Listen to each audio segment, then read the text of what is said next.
తెలంగాణలో జరగబోయే పార్లమెంట్ ఎన్నికల్లో బీఆర్ఎస్ పార్టీ 10 నుండి 12 సీట్లు గెలుస్తుందని కోరుట్ల మాజీ ఎమ్మెల్యే విద్యాసాగర్ రావు ఆశాభావం వ్యక్తం చేశారు.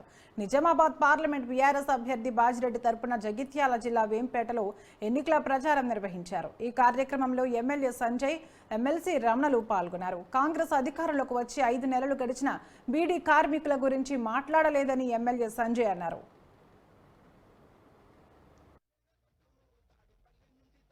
ప్రజల స్పందన అన్నది ప్రజలు పోరాటం చేసిన చాలామంది నిజంగానే చెప్తున్నారు. మాకు పెన్షన్ వస్తలేదు, 1 నెల పెన్షన్ పోయింది, మా ఇళ్ళ గృహలక్ష్మి కింద ఇల్లు ఇచ్చినాం, ఆ ఇల్లు కూడా క్యాన్సల్ చేసారు.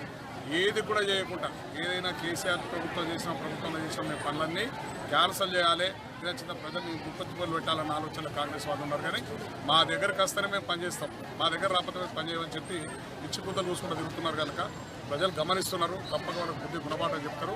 100% 10 నుంచి 12 సీట్లు వస్తాయని మా కేసీఆర్ గారు చెప్తున్నారు. వస్తాయన్న నమ్మకం నాకు కలుగుతున్నారు. రోజు ప్రజలు తిరుగుతున్నాం కనుక తప్పక మేము 10 నుంచి 12 సీట్లు. తెలంగాణ సాధించినటువంటి పెద్దలు కేసీఆర్ గారి నాయకత్వంలో తిరిగి మళ్ళీ తెలంగాణ ఆత్మగౌరవం కొరకు, ఆత్మాభిమానం కొరకు ఈ ఎన్నికలలో పార్లమెంటు అభ్యర్థులు ఉన్నటువంటి వారిని గెలిపించాలని ఒక దృఢ సంకల్పం స్పష్టంగా కనబడుతుంది.